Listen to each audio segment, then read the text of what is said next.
सिमर सिमर सिमर नाम जीवा, तन मन होए निहाला।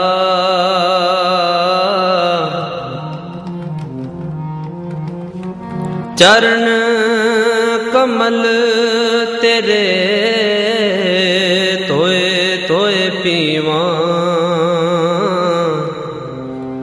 मेरे सतगुर दीन दयाला। हरे अघ पाप सकल मल, सदा सुख मन वसै। दुख संसारै खोवै, गुर नव निध दरियाओ। जन्म हम कालख तोवै, गुर नव निध दरियाओ। जन्म हम कालख तोवै। सो कहो टल गुर सेवियै, अहनिस सहज सुभाए। दर्शन परसैं गुरु कै, जन्म मरण दुख जाए। दर्शन परसैं गुरु कै, जन्म मरण दुख जाए। निमाणियां दे माण, निताणियां दे ताण, ਨਿਉਟਿਆਂ ਦੀ ਓਟ। ਧੰਨ ਧੰਨ ਸ੍ਰੀ ਗੁਰੂ ਗ੍ਰੰਥ ਸਾਹਿਬ ਸਤਿਗੁਰੂ ਜੀ ਦੀ ਪਾਵਨ ਪਵਿੱਤਰ ਹਜ਼ੂਰੀ ਅੰਦਰ ਆਪ ਸਾਧ ਸੰਗਤ ਅੱਜ ਦਾ ਜੋ ਦਿਹਾੜਾ ਦੂਸਰੇ ਪਾਤਸ਼ਾਹ ਸ੍ਰੀ ਗੁਰੂ ਅੰਗਦ ਸਾਹਿਬ ਜੀ ਅਤੇ ਨੌਵੇਂ ਪਾਤਸ਼ਾਹ ਗੁਰੂ ਤੇਗ ਬਹਾਦਰ ਸਾਹਿਬ ਮਹਾਰਾਜ ਜੀ ਦਾ ਪ੍ਰਕਾਸ਼ ਦਿਹਾੜਾ ਮਨਾ ਰਹੇ ਹੋ। ਆਪ ਸਮੂਹ ਸੰਗਤਾਂ ਗੁਰਦੁਆਰਾ ਮਾਨ ਸਰੋਵਰ ਵਿਖੇ ਗੁਰੂ ਚਰਨਾਂ ਵਿੱਚ ਹਾਜ਼ਰੀ ਲਵਾ ਰਹੇ ਹੋ। ਆਓ ਸਭ ਤੋਂ ਪਹਿਲਾਂ ਗੁਰੂ ਫਤਿਹ ਸਾਂਝੀ ਕਰੀਏ। ਵਾਹਿਗੁਰੂ ਜੀ ਕਾ ਖਾਲਸਾ, ਵਾਹਿਗੁਰੂ ਜੀ ਕੀ ਫਤਿਹ। आवाज़ की सैटिंग करो, बिल्कुल सैटिंग है नहीं बोलना कि असीं। ਸਾਹਿਬ ਗੁਰੂ ਨਾਨਕ ਦੇਵ ਮਹਾਰਾਜ ਜਗਤ ਜਲੰਦੇ ਦੇ ਉਧਾਰ ਵਾਸਤੇ ਇਸ ਸੰਸਾਰ ਤੇ ਆਏ,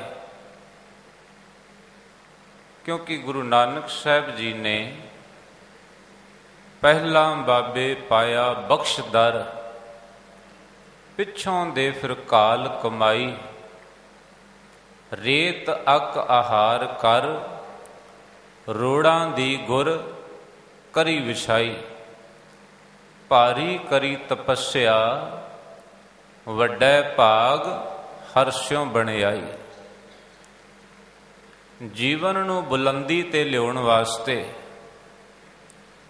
ਮਨੁੱਖ ਨੂੰ ਘਾਲਣਾ ਕਰਨੀ ਪੈਂਦੀ ਹੈ। ਜਿਸ ਮਨੁੱਖ ਦੇ ਜੀਵਨ ਵਿੱਚ ਘਾਲਣਾ ਨਹੀਂ, ਜਿਸ ਮਨੁੱਖ ਦੇ ਜੀਵਨ ਵਿੱਚ ਉਦਮ ਨਹੀਂ, ਜਿਸ ਮਨੁੱਖ ਦੇ ਜੀਵਨ ਦੀ ਕੋਈ ਮਰਿਆਦਾ ਨਹੀਂ, ਕੋਈ ਡਿਸਪਲਨ ਨਹੀਂ, ਉਸ ਮਨੁੱਖ ਦੀ ਤਰੱਕੀ ਰੁਕ ਜਾਂਦੀ ਹੈ। ਜਿਵੇਂ ਰੁਕਿਆ ਹੋਇਆ ਪਾਣੀ ਗੰਧਲਾ ਹੋ ਜਾਂਦਾ ਹੈ, ਉਹਦੇ ਵਿੱਚੋਂ ਬਦਬੂ ਆਉਂਦੀ ਹੈ, ਸੜਿਆਂਦ ਆਉਂਦੀ ਹੈ। ਇਸੇ ਤਰੀਕੇ ਨਾਲ ਜਿਸ ਮਨੁੱਖ ਦੇ ਜੀਵਨ ਦੀ ਪਰਿਵਰਤਨ ਦੀ ਚਾਲ ਜਿਹੜੀ ਹੈ ਉਹ ਰੁਕ ਗਈ, ਉਹਦਾ ਜੀਵਨ ਇੱਕ ਗੰਧਲੇ ਪਾਣੀ ਦੀ ਤਰ੍ਹਾਂ ਹੋ ਜਾਂਦਾ ਹੈ। ਪਰ ਸਾਧ ਸੰਗਤ ਗੁਰੂ ਨਾਨਕ ਸਾਹਿਬ ਜੀ ਤੋਂ ਲੈ ਕਰ 10 ਪਾਤਸ਼ਾਹੀਆਂ ਤੱਕ ਇੱਕ ਪਰਿਵਰਤਨ ਹੈ। ਜੋਤ ਉਹ ਹੈ ਜੁਗਤ ਸਾਏ, ਜੋਤ ओहा जुगत साए सह काया फेर पलटिया। ਜੋ ਜੋਤ ਧੰਨ ਗੁਰੂ ਨਾਨਕ ਸਾਹਿਬ ਜੀ ਦੇ ਅੰਦਰ ਹੈ, ਜੋਤ ਉਹੀ ਗੁਰੂ ਅੰਗਦ ਸਾਹਿਬ ਮਹਾਰਾਜ ਜੀ ਦੇ ਅੰਦਰ। ਜਿਹੜੀ ਜੋਤ ਗੁਰੂ ਨਾਨਕ ਸਾਹਿਬ ਜੀ ਨੇ ਗੁਰੂ ਅੰਗਦ ਸਾਹਿਬ ਵਿੱਚ ਪਾਈ, ਉਹੀ ਜੋਤ ਬਾਬਾ ਅਮਰਦਾਸ ਵਿੱਚ, ਉਹੀ ਜੋਤ ਭਾਈ ਜੇਠੇ ਅੰਦਰ ਪਾਈ, ਜੋਤ ਉਹੀ ਗੁਰੂ ਅਰਜਨ ਸਾਹਿਬ ਦੇ ਅੰਦਰ ਵਰਤੀ, ਗੁਰੂ ਹਰਗੋਬਿੰਦ ਸਾਹਿਬ, ਗੁਰੂ ਹਰ ਰਾਏ ਸਾਹਿਬ, ਗੁਰੂ ਹਰਕ੍ਰਿਸ਼ਨ ਸਾਹਿਬ, ਗੁਰੂ ਤੇਗ ਬਹਾਦਰ ਸਾਹਿਬ ਤੱਕ ਉਹੀ ਜੋਤ ਸਾਹਿਬ ਗੋਬਿੰਦ ਰਾਏ ਵਿੱਚ ਵਰਤੀ।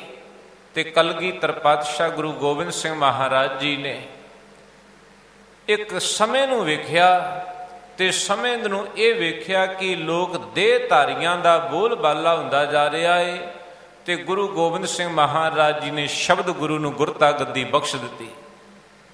ਸਾਧ ਸੰਗਤ, ਇਹ ਵੀ ਗੁਰੂ ਗੋਬਿੰਦ ਸਿੰਘ ਮਹਾਰਾਜ ਜੀ ਨੇ ਆਪਣੀ ਮਰਜ਼ੀ ਦੇ ਨਾਲ ਨਹੀਂ ਕਰਮ ਕੀਤਾ। ਇਹ ਆਗਿਆ ਭਈ ਅਕਾਲ ਕੀ ਤਬੀ ਚਲਾਇਓ ਪੰਥ, ਸਭ ਸਿੱਖਨ ਕੋ ਹੁਕਮ ਹੈ ਗੁਰੂ ਮਾਨਿਓ ਗ੍ਰੰਥ। ਸਾਧ ਸੰਗਤ ਜੀਓ, ਜਿਸ ਗੁਰੂ ਸਾਹਿਬਾਨਾਂ ਦਾ ਅੱਜ ਆਪਾਂ ਪੁਰਬ ਮਨਾ ਰਹੇ ਹਾਂ, ਸਾਹਿਬ ਗੁਰੂ ਅੰਗਦ ਦੇਵ ਮਹਾਰਾਜ, ਕਿਉਂਕਿ 2 ਗੁਰੂ ਸਾਹਿਬਾਨਾਂ ਦਾ ਅੱਜ ਪ੍ਰਕਾਸ਼ ਦਿਹਾੜਾ, ਮੈਂ ਸੰਖੇਪ ਬੇਨਤੀ ਆਪ ਜੀ ਨਾਲ ਸਾਂਝੀ ਕਰਨੀ ਹੈ। ਉਹ ਗੁਰੂ ਅੰਗਦ ਸਾਹਿਬ ਮਹਾਰਾਜ ਜਿਨ੍ਹਾਂ ਦਾ ਨਾਮ ਪਹਿਲਾ ਭਾਈ ਲਹਿਣਾ ਜੀ, ਤੇ ਭਾਈ ਲਹਿਣਾ ਜੀ ਦੇ ਪਿਤਾ ਸਤਿਕਾਰਯੋਗ ਬਾਬਾ ਫੇਰੂ ਮੱਲ ਜੀ, ਮਾਤਾ ਸਤਿਕਾਰਯੋਗ ਦਇਆ ਕੌਰ ਜੀ। ਤੇ ਆਪ ਕਈਆਂ ਨੂੰ ਪਤਾ ਹੋਵੇਗਾ ਕਿ ਭਾਈ ਲਹਿਣਾ ਜੀ ਦਾ ਜਨਮ ਮੱਤੇ ਦੀ ਸਰਾਂ ਵਿਖੇ ਹੋਇਆ। ਇਹ ਜ਼ਿਲ੍ਹਾ ਫਿਰੋਜ਼ਪੁਰ ਦੇ ਨੇੜੇ ਅਸਥਾਨ ਹੈ, ਨਗਰ ਹੈ, ਜਿਹਨੂੰ ਅੱਜ ਮੱਤੇ ਨਾਂਗੇ ਦੀ ਸਰਾਂ ਕਰਕੇ ਬੋਲਿਆ ਜਾਂਦਾ ਹੈ, ਕਿਉਂਕਿ ਨਗਰ ਉਜੜ ਗਿਆ ਸੀ। ਇੱਥੇ ਇੱਕ ਨਾਂਗਾ ਸਾਧੂ ਆਇਆ ਤੇ ਨਾਂਗਾ ਸਾਧੂ ਕੁਝ ਸਮਾਂ ਇੱਥੇ ਰਿਹਾ। ਇਸ ਅਸਥਾਨ ਦਾ ਨਾਮ ਨਾਂਗੇ ਦੀ ਸਰਾਂ ਕਰਕੇ ਵੱਜਣ ਲੱਗ ਪਿਆ। ਇਸ ਅਸਥਾਨ ਤੇ ਸਨ 1504 ਵਿੱਚ ਭਾਈ ਲਹਿਣਾ ਜੀ ਦਾ ਜਨਮ ਹੋਇਆ। ਤੇ ਭਾਈ ਲਹਿਣਾ ਜੀ ਦੇ ਦਾਦਾ ਜੀ, ਉਹਨਾਂ ਦਾ ਚੰਗਾ ਵਪਾਰ ਦਾ ਕੰਮ ਸੀ। ਉਸ ਤੋਂ ਬਾਅਦ ਬਾਬਾ ਫੇਰੂ ਮੱਲ ਜੀ ਦਾ ਵੀ ਕਾਰੋਬਾਰ ਕਿਰਤ ਵਿਹਾਰ ਬੜੀ ਸੋਹਣੀ ਚੱਲਦੀ ਸੀ। ਆਰਥਿਕ ਪੱਖ ਤੋਂ ਭਾਈ ਲਹਿਣਾ ਜੀ ਦਾ ਘਰ ਪਰਿਵਾਰ ਬਹੁਤ ਸੁਖੀ ਸੀ। ਬਹੁਤ ਗਰੀਬ ਨਹੀਂ ਸਨ, ਬਹੁਤ ਜ਼ਿਆਦਾ ਅਮੀਰ ਵੀ ਨਹੀਂ ਸਨ। ਬਹੁਤ ਸੋਹਣਾ ਮਾਹੌਲ ਜਿਹੜਾ ਸੀ ਉਹ ਘਰ ਪਰਿਵਾਰ ਦਾ ਆਰਥਿਕ ਪੱਖੋਂ ਠੀਕ ਸੀ। ਸਮਾਂ ਆਇਆ, ਬਾਬਾ ਫੇਰੂ ਮੱਲ ਜੀ, ਉਹਨਾਂ ਨੇ ਇੱਕ ਨੇਮ ਬਣਾਇਆ ਸੀ, ਹਰ ਸਾਲ ਆਪਣੇ ਨਗਰ ਨੂੰ ਇਕੱਠਿਆਂ ਕਰਕੇ, ਲੋਕਾਂ ਨੂੰ, ਸੰਗਤਾਂ ਨੂੰ ਇਕੱਠਿਆਂ ਕਰਕੇ ਵੈਸ਼ਨੂ ਦੇਵੀ ਜਾਂਦੇ ਹੁੰਦੇ ਸਨ। ਵੈਸ਼ਨੂ ਦੇਵੀ ਤੇ ਜਾ ਕੇ ਉੱਥੇ ਪਾਠ ਪੂਜਾ ਕਰਨਾ, ਆਤਮਿਕ ਸ਼ਾਂਤੀ ਵਾਸਤੇ ਜਾਣਾ। ਤੇ ਕਹਿੰਦੇ ਸਮਾਂ ਆਇਆ, ਬਾਬਾ ਫੇਰੂ ਮੱਲ ਜੀ ਅਕਾਲ ਚਲਾਣਾ ਕਰ ਗਏ। ਤੇ ਜਿਹੜੀ ਪਿਤਾ ਨੇ ਜ਼ਿੰਮੇਵਾਰੀ ਚੁੱਕੀ ਸੀ ਸੰਗਤਾਂ ਨੂੰ ਲੈ ਕੇ ਵੈਸ਼ਨੂ ਦੇਵੀ ਜਾਣਾ, ਤੇ ਉਹ ਜ਼ਿੰਮੇਵਾਰੀ ਭਾਈ ਲਹਿਣਾ ਜੀ ਨੇ ਬਾਖੂਬੀ ਆਪਣੇ ਜੀਵਨ ਦੇ ਵਿੱਚ ਨਿਭਾਈ। ਭਾਈ ਲਹਿਣਾ ਜੀ ਉਹ ਜ਼ਿੰਮੇਵਾਰੀ ਨਿਭਾਉਂਦੇ ਰਹੇ। ਕਈ ਸਾਲ ਤੱਕ ਵੈਸ਼ਨੂ ਦੇਵੀ ਦੀ ਯਾਤਰਾ ਵਾਸਤੇ ਭਾਈ ਲਹਿਣਾ ਜੀ ਜੱਥਾ ਲੈ ਕੇ ਜਾਂਦੇ ਰਹੇ। ਹਰ ਇੱਕ ਇਨਸਾਨ ਕੋਈ ਗੁਰਦੁਆਰੇ ਆਉਂਦਾ ਹੈ, ਕੋਈ ਮੰਦਰ ਵਿੱਚ ਜਾਂਦਾ ਹੈ, ਕੋਈ ਮਸਜਿਦ ਵਿੱਚ ਜਾਂਦਾ ਹੈ। ਉੱਥੋਂ ਕੇਵਲ ਤੇ ਕੇਵਲ ਆਤਮਿਕ ਸੁੱਖ ਤੇ ਸੰਸਾਰਕ ਲੋੜਾਂ ਦੀ ਪੂਰਤੀ ਵਾਸਤੇ ਜਾਂਦਾ ਹੈ। ਤੇ ਸਾਧ ਸੰਗਤ ਵੇਖੋ, ਦੁਨਿਆਵੀ ਪਦਾਰਥ ਜਿਹੜੇ ਨੇ ਉਹ ਬਾਹਰੋਂ ਮਾਇਆ ਦੇ ਨਾਲ ਮਿਲ ਜਾਣਗੇ। ਦੁਨਿਆਵੀ ਪਦਾਰਥ ਧਨ ਦੌਲਤ ਦੇ ਨਾਲ ਪ੍ਰਾਪਤ ਹੋ ਸਕਦੇ ਨੇ, ਪਰ ਆਤਮਿਕ ਸੁੱਖ ਕੇਵਲ ਤੇ ਕੇਵਲ ਨਾਮ ਜਪਿਆਂ ਗੁਰੂ ਚਰਨਾਂ ਦੇ ਵਿੱਚੋਂ ਮਿਲਦਾ ਹੈ। ਆਤਮਿਕ ਸੁੱਖ ਜੇ ਲੈਣਾ, ਆਪਾਂ ਨੂੰ ਬਾਣੀ ਪੜ੍ਹਨੀ ਪਏਗੀ। ਆਤਮਿਕ ਸੁੱਖ ਵਾਸਤੇ ਸਾਨੂੰ ਸੇਵਾ ਕਰਨੀ ਪਏਗੀ। ਇਹ ਦੁਨੀਆ ਦੇ ਧਨ ਦੌਲਤ ਦੇ ਨਾਲ ਵਸਤੂਆਂ ਨਹੀਂ ਜੇ ਮਿਲਦੀਆਂ। ਸਾਹਿਬ ਜੀ ਦੇ ਬਚਨ ਨੇ, ਜੋ ਸੁਖ ਕਉ ਚਾਹੈ ਸਦਾ ਸ਼ਰਨ ਰਾਮ ਕੀ ਲੈ। ਕੇਵਲ ਤਨ ਕਰਕੇ ਨਹੀਂ, ਅਸੀਂ ਮਨ ਕਰਕੇ ਗੁਰੂ ਦੀ ਸ਼ਰਨ ਵਿੱਚ ਆ ਜਾਈਏ। ਭਾਈ ਲਹਿਣਾ ਜੀ ਉਹ ਭਾਲ ਵਿੱਚ ਜਾਂਦੇ ਸਨ ਵੈਸ਼ਨੂ ਦੇਵੀ। ਕਹਿੰਦੇ ਇੱਕ ਦਿਨ ਉਹਨਾਂ ਦੇ ਨਗਰ ਦੇ ਨੇੜੇ ਕੋਈ ਪਿਆਰਾ ਗੁਰੂ ਨਾਨਕ ਦਾ ਸਿੱਖ ਜਿਹੜਾ ਸੀ ਆਪਣੇ ਖੂਹ ਦੇ ਉੱਤੇ ਸਾਧ ਸੰਗਤ ਜਿਹੜੀ ਹਲਟ ਹੁੰਦੀ ਹੈ ਨਾ, ਇਹਨੂੰ ਚਲਾਉਂਦਾ ਪਿਆ ਸੀ, ਖੇਤ ਨੂੰ ਸਿੰਜਣ ਵਾਸਤੇ ਖੂਹ ਗੇੜਦਾ ਪਿਆ ਸੀ। ਤੇ ਬੈਠਿਆਂ ਬੈਠਿਆਂ ਜਾਂ ਕੰਮ ਕਾਜ ਕਰਦਿਆਂ ਉਹ ਆਸਾ ਜੀ ਦੀ ਵਾਰ ਦਾ ਰਸਨਾ ਤੋਂ ਜਾਪ ਪਿਆ ਕਰਦਾ ਸੀ, ਜਿਹਦਾ ਇਤਿਹਾਸ ਵਿੱਚ ਨਾਮ ਭਾਈ ਜੋਧ ਕਰਕੇ ਆਇਆ। ਕਹਿੰਦੇ ਨੇ ਬਾਣੀ ਪੜ੍ਹਨੀ ਤੇ ਆਸਾ ਜੀ ਦੀ ਵਾਰ ਦੀ ਅੰਮ੍ਰਿਤਮਈ ਬਾਣੀ ਦੀ ਇੱਕ ਪੌੜੀ ਜ਼ੁਬਾਨ ਤੇ ਆਈ। ਉਹ ਭਾਈ ਲਹਿਣਾ ਜੀ ਦੇ ਕੰਨਾਂ ਵਿੱਚ ਬੋਲ ਪਏ। ਉਹ ਪਾਵਨ ਬਚਨ ਸਨ, ਜਿਤ ਸੇਵਿਆ ਸੁਖ ਪਾਈਐ, ਸੋ ਸਾਹਿਬ ਸਦਾ ਸੰਭਾਲੀਐ, ਜਿਤ ਕੀਤਾ ਪਾਈਐ ਆਪਣਾ ਸਾ ਘਾਲ ਬੁਰੀ, ਕਿਉਂ ਘਾਲੀਐ, ਮੰਦਾ ਮੂਲ ਨਾ ਕੀਚਈ ਦੇ, ਲੰਮੀ ਨਦਰ ਨਿਹਾਲੀਐ, ਜਿਉ ਸਾਹਿਬ ਨਾਲ ਨਾ ਹਾਰੀਐ, ਤੇ ਵੇਹਾ ਪਾਸਾ ਢਾਲੀਐ, ਕਿਛ ਲਾਹੇ ਉੱਪਰ ਕਾਲੀਐ। ਸਾਹਿਬ ਜੀ ਕਹਿੰਦੇ ਜਿਤ ਸੇਵਿਆ ਸੁਖ ਪਾਈਐ। ਵੇਖੋ ਧਨ ਦੌਲਤ ਦੇ ਨਾਲ ਸਾਨੂੰ ਬਾਹਰੋਂ ਸੁੱਖ ਮਿਲ ਜਾਣਗੇ, ਆਤਮਿਕ ਸੁੱਖ ਉਹਦਾ ਸਿਮਰਨ ਕਰਕੇ ਮਿਲਦਾ ਹੈ। ਸਤਿਗੁਰੂ ਜੀ ਆਖਦੇ ਨੇ ਸੋ ਸਾਹਿਬ ਸਦਾ ਸੰਭਾਲੀਐ, ਜਿਤ ਕੀਤਾ ਪਾਈਐ ਆਪਣਾ। ਜੇ ਪਤਾ ਹੈ ਅਸੀਂ ਮਾੜਾ ਕੰਮ ਕਰਦੇ ਪਏ, ਇਹਦਾ ਮਾੜਾ ਹੀ ਰਿਜ਼ਲਟ ਮਿਲੇਗਾ। ਸਤਿਗੁਰੂ ਜੀ ਕਹਿੰਦੇ ਨੇ ਹਰ ਇੱਕ ਮਨੁੱਖ ਜਿਹੜਾ ਸਿਆਣਾ ਅਖਵਾਉਂਦਾ ਆਪ ਨੂੰ, ਪਰ ਕਰਮ ਜਿਹੜਾ ਉਹ ਮਾੜੇ ਕਰਦਾ ਪਿਆ ਹੈ। ਭਲਿਆ ਕਿਉਂ ਮਾੜੇ ਕਰਮ ਕਰਦਾ ਪਿਆ, ਤੈਨੂੰ ਮਾੜੇ ਕਰਮ ਦੀ ਸਜ਼ਾ ਮਿਲੇਗੀ। ਜਿਤ ਕੀਤਾ ਪਾਈਐ ਆਪਣਾ ਸਾ ਘਾਲ ਬੁਰੀ, ਕਿਉਂ ਘਾਲੀਐ, ਕਿਉਂ ਮਾੜੇ ਕਰਮ ਕਰਦੇ ਪਏ ਹੋ। ਸਾਹਿਬ ਜੀ ਆਖਦੇ ਨੇ, ਕਹਿੰਦੇ ਨੇ ਭਾਈ ਮਾੜਾ ਕੰਮ ਨਾ ਕਰੀ, ਮਾੜੇ ਕੰਮ ਦਾ ਮਾੜਾ ਰਿਜ਼ਲਟ ਹੈ। ਸੋ ਘਾਲ ਬੁਰੀ ਕਿਉਂ ਘਾਲੀਐ, ਮੰਦਾ ਮੂਲ ਨਾ ਕੀਚੀਐ, ਦੇ ਲੰਮੀ ਨਦਰ ਨਿਹਾਲੀਐ। ਮੰਦਾ ਕੰਮ ਨਾ ਕਰੀ। ਸਾਧ ਸੰਗਤ ਇੱਕ ਹੈ ਆਪਣੀ ਇੱਕ ਅੱਖਾਂ ਦੀ ਨਿਗਾਹ। ਅੱਖਾਂ ਦੀ ਨਿਗਾਹ ਨਾਲ ਅਸੀਂ ਵੇਖਾਂਗੇ, ਕੁਝ ਦੂਰੀ ਤੱਕ ਆਪਣੀ ਸੀਮਾ ਹੈ, ਉਸ ਤੋਂ ਅੱਗੇ ਆਪਾਂ ਨੂੰ ਨਜ਼ਰ ਨਹੀਂ ਆਏਗਾ। ਪਰ ਇੱਕ ਹੈ ਗਿਆਨ ਦੀ ਨਿਗਾਹ। ਉਸ ਗਿਆਨ ਦੀ ਨਿਗਾਹ ਨਾਲ ਅਸੀਂ ਦੂਰ ਤੱਕ ਵੇਖਣਾ ਹੈ। ਤੇ ਜਦੋਂ ਅਸੀਂ ਦੂਰ ਤੱਕ ਵੇਖਾਂਗੇ ਕਿ ਆਹ ਮਾੜਾ ਕੰਮ, ਆਹ ਚੰਗਾ ਕੰਮ, ਅਸੀਂ ਉਹਦੇ 'ਚੋਂ ਫੈਸਲਾ ਕਰਾਂਗੇ ਵੀ ਮਾੜਾ ਕੰਮ ਛੱਡ ਦਈਏ ਤੇ ਚੰਗਾ ਕੰਮ ਕਰੀਏ। ਪਰ ਆਪਣਾ ਇੱਕ ਸੁਭਾਅ ਬਣ ਗਿਆ, ਚੰਗਾ ਕੰਮ ਕਰਨ ਵਾਸਤੇ ਛੇਤੀ ਤਿਆਰ ਨਹੀਂ ਹੁੰਦੇ। ਮਾੜਾ ਕੰਮ ਕਰਨ ਵਾਸਤੇ ਗੁਰੂ ਸਾਹਿਬ ਕਹਿੰਦੇ ਬੰਦਾ ਦੌੜ ਕੇ ਜਾਂਦਾ ਜੇ। ਸੁੱਤਾ ਪਿਆ ਰਾਤ ਨੂੰ ਉੱਠ ਕੇ ਮਾੜਾ ਕੰਮ ਕਰਨ ਵਾਸਤੇ ਜਾਂਦਾ ਜੇ, ਤੇ ਜੇ ਚੰਗੇ ਕੰਮ ਵਾਸਤੇ ਕਹਿ ਦਈਏ ਬੰਦਾ ਸਾਧ ਸੰਗਤ ਚੰਗਾ ਭਲਾ ਜਾਗਦਾ ਵੀ ਉਹ ਸੌਣ ਵਾਸਤੇ ਤਿਆਰ ਹੋ ਜਾਂਦਾ ਹੈ। ਸਤਿਗੁਰੂ ਜੀ ਦੇ ਬਚਨ ਨੇ, ਬੁਰੇ ਕਾਮ ਕੋ ਊਠ ਖਲੋਇਆ, ਨਾਮ ਕੀ ਬੇਲਾ ਪੈ ਪੈ ਸੋਇਆ। ਸਤਿਗੁਰੂ ਜੀ ਆਖਦੇ ਨੇ, ਕਹਿੰਦੇ ਜਿਤ ਕੀਤਾ ਪਾਈਐ ਆਪਣਾ ਸਾ ਘਾਲ ਬੁਰੀ ਕਿਉਂ ਘਾਲੀਐ, ਮੰਦਾ ਮੂਲ ਨਾ ਕੀਚਈ ਦੇ, ਲੰਮੀ ਨਦਰ ਨਿਹਾਲੀਐ। ਭਾਵ ਅੰਦਰੋਂ ਗਿਆਨ ਦੀ ਨਿਗਾਹ ਨਾਲ ਵੇਖੀਏ ਭਈ ਮਾੜਾ ਕੰਮ ਨਹੀਂ ਕਰਨਾ। ਸਾਹਿਬ ਜੀ ਆਖਦੇ ਨੇ, ਕਹਿੰਦੇ ਨੇ ਐਸਾ ਕਰਮ ਕਰ ਤੇ ਵੇਹਾ ਪਾਸਾ ਢਾਲੀਐ, ਜਿਹਦੇ ਨਾਲ ਸਾਡੀ ਜਿੱਤ ਪ੍ਰਾਪਤ ਹੋਵੇ। ਸਾਧ ਸੰਗਤ ਸੰਸਾਰਕ ਤੌਰ ਤੇ ਹਰ ਇੱਕ ਮਨੁੱਖ ਜਿਹੜਾ ਉਹ ਜਿੱਤ ਪ੍ਰਾਪਤ ਕਰਨੀ ਚਾਹੁੰਦਾ ਹਰ ਇੱਕ ਕੰਮ ਦੇ ਵਿੱਚ। ਇੱਕ ਛੋਟਾ ਜਿਹਾ ਬੱਚਾ ਗੇਮ ਖੇਡਦਾ ਹੈ, ਉਹ ਚਾਹੁੰਦਾ ਮੈਂ ਇਹਦੇ ਵਿੱਚੋਂ ਜਿੱਤ ਜਾਵਾਂ।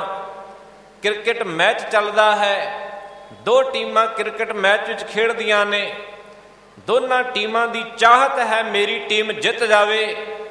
ਕਹਿਣ ਤੋਂ ਮੁਰਾਦ ਸਾਹਿਬ ਜੀ ਆਖਦੇ ਨੇ ਤੇ ਵੇਹਾ ਪਾਸਾ ਢਾਲੀਐ, ਇਹੋ ਜਿਹਾ ਕੰਮ ਕਰ ਜਿਹਦੇ ਨਾਲ ਤੇਰੀ ਜਿੱਤ ਪ੍ਰਾਪਤ ਹੋਵੇ। ਮੰਦਾ ਮੂਲ ਨਾ ਕੀਚਈ ਦੇ, ਲੰਮੀ ਨਦਰ ਨਿਹਾਲੀਐ, ਜਿਉ ਸਾਹਿਬ ਨਾਲ ਨਾ ਹਾਰੀਐ। ਸੰਸਾਰ ਦੀ ਬਾਜੀ ਜਿੱਤਣਾ ਚਾਹੁੰਦੇ ਹਾਂ, ਪਰ ਨਿਰੰਕਾਰ ਦੇ ਘਰ ਵਿੱਚ ਆਪਾਂ ਹਾਰ ਕੇ ਚਲੇ ਜਾਂਦੇ ਹਾਂ। ਸਾਹਿਬ ਜੀ ਕਹਿੰਦੇ ਨੇ ਮਾੜਾ ਕੰਮ ਨਾ ਕਰੀ। ਤੇ ਮੈਂ ਬੇਨਤੀ ਕਰਾਂ, ਭਾਈ ਲਹਿਣਾ ਜੀ ਨੇ ਆਪਣੀ ਜ਼ਿੰਦਗੀ ਦੇ ਵਿੱਚ ਜਿਹੜੇ ਵੀ ਕਰਮ ਕੀਤੇ ਨੇ ਇਤਿਹਾਸ ਦੇ ਵਰਕਿਆਂ ਤੋਂ ਮਿਲਦੇ ਨੇ।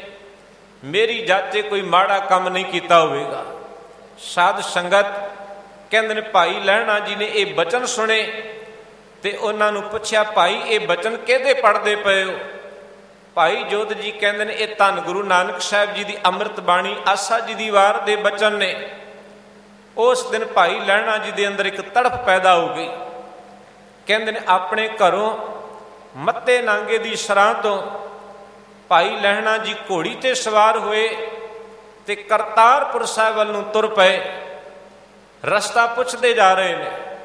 ਜਦੋਂ ਨਜ਼ਦੀਕ ਗਏ ਨਗਰ ਦੇ ਤੇ ਇੱਕ ਖੇਤ ਵਿੱਚ ਕੋਈ ਬਜ਼ੁਰਗ ਕੰਮ ਕਰਦੇ ਪਏ ਸਨ। ਭਾਈ ਲਹਿਣਾ ਜੀ ਨੇ ਆਵਾਜ਼ ਦੇ ਕੇ ਪੁੱਛਿਆ, ਬਾਬਾ ਜੀ ਮੈਂ ਗੁਰੂ ਨਾਨਕ ਸਾਹਿਬ ਦੇ ਘਰ ਜਾਣਾ ਹੈ, ਕਿੱਥੇ ਰਹਿੰਦੇ ਨੇ? ਤੇ ਗੁਰੂ ਨਾਨਕ ਸਾਹਿਬ ਆਪ ਸਨ। ਸਾਹਿਬ ਜੀ ਕਹਿੰਦੇ ਨੇ, ਭਾਈ 2-4 ਮਿੰਟ ਠਹਿਰੋ, ਮੈਂ ਹੁਣੇ ਕੰਮ ਨਿਬੇੜ ਕੇ ਆਉਣਾ ਤੇ ਤੁਹਾਨੂੰ ਗੁਰੂ ਨਾਨਕ ਸਾਹਿਬ ਦੇ ਘਰ ਲੈ ਕੇ ਜਾਣਾ।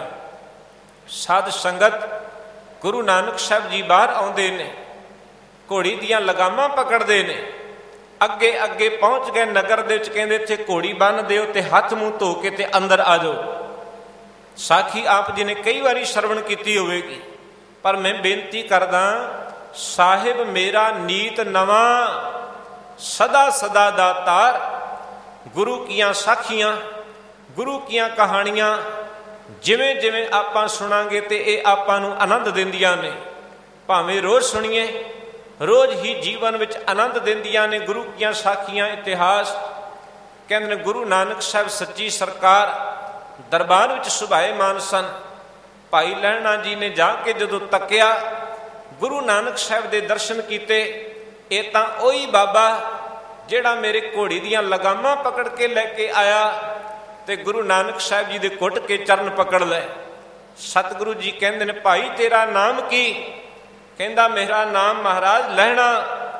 ਸਾਹਿਬ ਜੀ ਕਹਿੰਦੇ ਨੇ, ਤੂੰ ਲੈਣਹਾਰ, ਅਸੀਂ ਦੇਣਹਾਰ। ਲੈਣਹਾਰ ਹਮੇਸ਼ਾ ਘੋੜੇ ਘੋੜੀਆਂ ਤੇ ਚੜ ਕੇ ਆਉਂਦੇ ਨੇ, ਅਸੀਂ ਤੇਰਾ ਦੇਣਾ ਤਾਂ ਕਰਕੇ ਹੇਠਾਂ ਅਸੀਂ ਲਗਾਮ ਪਕੜ ਕੇ ਲੈ ਕੇ ਆਏ। ਸਾਧ ਸੰਗਤ ਕਹਿੰਦੇ ਨੇ ਗੁਰੂ ਨਾਨਕ ਸਾਹਿਬ ਜੀ ਦੇ ਚਰਨਾਂ ਦਾ ਪਿਆਰ ਮਾਣਿਆ। ਧੰਨ ਗੁਰੂ ਨਾਨਕ ਸਾਹਿਬ ਜੀ ਦੇ ਚਰਨਾਂ ਵਿੱਚ ਰਹਿ ਕੇ ਭਾਈ ਲਹਿਣਾ ਜੀ ਨੇ ਹਰ ਇੱਕ ਛੋਟੀ ਤੋਂ ਲੈ ਕੇ ਵੱਡੀ ਸੇਵਾ ਕੀਤੀ। ਇਤਿਹਾਸ ਦੇ ਵਰਕਿਆਂ ਤੇ ਆਉਂਦਾ ਗੁਰੂ ਨਾਨਕ ਸਾਹਿਬ ਜੀ ਦੇ 2 ਪੁੱਤਰ ਨੇ, ਬਾਬਾ ਸ਼੍ਰੀ ਚੰਦ ਤੇ ਬਾਬਾ ਲਖਮੀ ਦਾਸ। ਜੇ ਗੁਰੂ ਨਾਨਕ ਸਾਹਿਬ ਜੀ ਧਰਮਸ਼ਾਲਾ ਦੇ ਵਿੱਚ ਮਰੀ ਹੋਈ ਚੂਹੀ ਨੂੰ ਵੇਖਦੇ ਨੇ ਤੇ ਸਾਹਿਬ ਜੀ ਆਖਦੇ ਨੇ, ਪੁੱਤਰ ਸ਼੍ਰੀ ਚੰਦ ਆ ਚੁੱਕੋ ਚੂਹੀ ਤੇ ਇਹਨੂੰ ਬਾਹਰ ਸੁੱਟ ਕੇ ਆਓ। ਬਾਬਾ ਸ਼੍ਰੀ ਚੰਦ ਜੀ ਕਹਿੰਦੇ ਨੇ, ਪਿਤਾ ਜੀ ਇਹ ਚੂਹੀ ਮੈਂ ਨਹੀਂ ਚੁੱਕ ਕੇ ਸੁੱਟਣੀ, ਇਹ ਤੇ ਕਾਮਿਆਂ ਦਾ ਕੰਮ ਹੈ। ਕਿਸੇ ਨੂੰ ਆਪਾਂ ਹੁਕਮ ਲਾ ਦਿੰਨੇ, ਉਹ ਚੁੱਕ ਕੇ ਤੇ ਬਾਹਰ ਸੁੱਟ ਆਏਗਾ। ਬਾਬਾ ਸ਼੍ਰੀ ਚੰਦ ਜੀ ਨਾ ਗਏ। ਬਾਬਾ ਲਖਮੀ ਦਾਸ ਵੀ ਅਗਾਂਹ ਨਾ ਹੋਏ। ਪਰ ਇਤਿਹਾਸਕਾਰ ਕਹਿੰਦੇ ਸਮਝਦਾਰ ਵਾਸਤੇ ਨਾ ਇਸ਼ਾਰਾ ਹੀ ਕਾਫੀ ਹੁੰਦਾ ਜੀ। ਚੂਹੀ ਨੂੰ ਪਕੜਿਆ ਪੂਛ ਤੋਂ ਤੇ ਬਾਹਰ ਲਿਜਾ ਕੇ ਸੁੱਟ ਆਏ ਦੂਰ ਕਰਕੇ। ਕੇਵਲ ਚੂਹੀ ਦੀ ਗੱਲ ਨਹੀਂ, ਗੱਲ ਇਹ ਹੁਕਮ ਮੰਨਣ ਦੀ। ਜੇ ਗੁਰੂ ਨਾਨਕ ਸਾਹਿਬ ਜੀ ਆਖਦੇ ਨੇ, ਪੁੱਤਰ ਸ਼੍ਰੀ ਚੰਦ ਵੇਖੋ ਰਾਤ ਕਿੰਨੀ ਕੁ ਬਤੀਤ ਹੋ ਗਈ ਏ, ਤੇ ਭਾਈ ਬਾਬਾ ਸ਼੍ਰੀ ਚੰਦ ਕਹਿੰਦੇ, ਬਾਪੂ ਸੌਂ ਜਾਓ, ਜੇ ਰਾਤ ਬਹੁਤ ਪਈ। ਬਾਬਾ ਲਖਮੀ ਦਾਸ ਜੀ ਦਾ ਵੀ ਇਹੀ ਜਵਾਬ। ਸਾਧ ਸੰਗਤ ਭਾਈ ਲਹਿਣਾ ਜੀ ਬਾਹਰ ਗਏ ਤੇ ਘੁੰਮ ਕੇ ਆ ਕੇ ਕਹਿੰਦੇ ਨੇ, ਮੈਂ ਦੱਸਾਂ ਮਹਾਰਾਜ, ਜਿੰਨੀ ਤੁਸੀਂ ਬਤੀਤ ਕਰਾ ਲਈ ਬਤੀਤ ਹੋ ਗਈ, ਜਿੰਨੀ ਤੁਸੀਂ ਰੱਖ ਲਈ ਉਨੀ ਰਹਿ ਗਈ। ਗੱਲ ਹੈ ਹੁਕਮ ਮੰਨਣ ਦੀ। ਕੰਮ ਵੱਡੇ ਨਹੀਂ, ਕੰਮ ਭਾਵੇਂ ਵੱਡਾ ਹੋਵੇ ਤੇ ਭਾਵੇਂ ਛੋਟਾ, ਗੱਲ ਇਹ ਹੁਕਮ ਮੰਨਣ ਦੀ। ਹੁਕਮ ਮੰਨਿਆ ਹੋਵੇ ਪ੍ਰਵਾਨ ਤਾਂ ਖਸਮੈ ਕਾ ਮਹਿਲ ਪਾਏ ਸੀ। ਖਸਮੈ ਭਾਵੇ ਸੋ ਕਰੇ।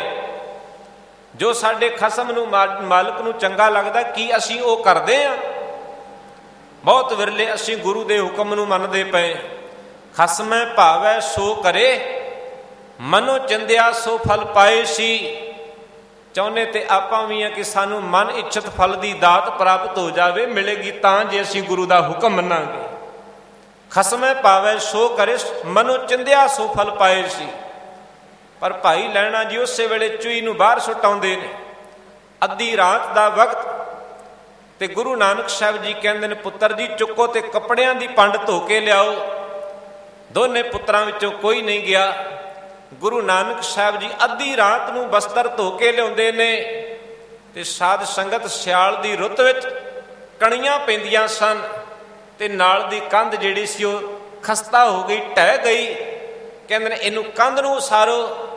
ਨਾ ਬਾਬਾ ਸ਼੍ਰੀ ਚੰਦ ਤੇ ਨਾ ਬਾਬਾ ਲਖਮੀ ਦਾਸ ਅੱਗੇ ਹੋਏ।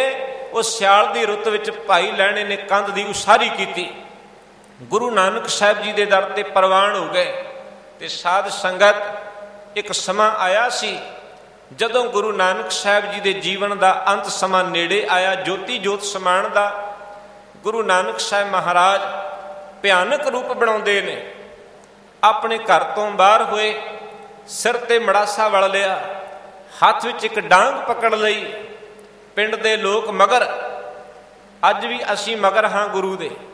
ਨਗਰ ਕੀਰਤਨ ਹੁੰਦਾ ਤੇ ਤਾਂ ਵੀ ਬਹੁਤ ਸੰਗਤ ਹੈ, ਭੀੜਾਂ ਬਹੁਤ ਨੇ ਤੇ ਜਕਾਰਾ ਲਾਉਣ ਵਾਲਿਆਂ ਦੀ ਭੀੜ ਹੈ, ਬਚਨ ਮੰਨਣ ਵਾਲਿਆਂ ਦੀ ਗਿਣਤੀ ਬਹੁਤ ਘੱਟ। ਬ੍ਰਹਮ ਗਿਆਨੀ ਬਾਬਾ ਬੁੱਢਾ ਸਾਹਿਬ ਜੀ, ਭਾਈ ਲਹਿਣਾ ਜੀ, ਗੁਰੂ ਨਾਨਕ ਸਾਹਿਬ ਜੀ ਥੋੜਾ ਜਿਹਾ ਅਗਾਂਹ ਗਏ, ਖੀਸੇ ਵਿੱਚ ਹੱਥ ਪਾਇਆ ਤੇ ਕਹਿੰਦੇ ਸੀ ਕਿਸੇ ਦੇ ਚਲਾਣੇ ਤੇ ਰੋਣਾ ਨਹੀਂ, ਤੁਹਾਡੀਆਂ ਤੇ ਅੱਖਾਂ ਵਿੱਚੋਂ ਆਪ ਹੰਝੂ ਆ ਗਏ ਨੇ।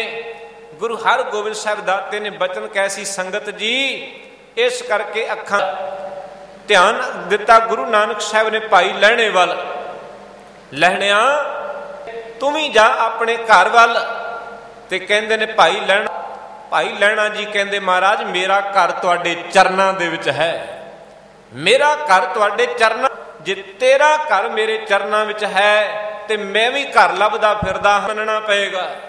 ਭਾਈ ਲਹਿਣਾ ਜੀ ਕਹਿੰਦੇ ਦਾਤਾ ਅਰਦਾਸਾਂ ਤੇ ਇਹੀ, ਮੈਂ ਸੁੱਖ ਹੋਵੇ ਤੇ ਤਾਂ ਵੀ ਤੁਹਾਡਾ ਬਚਨ ਮੰਨਾ।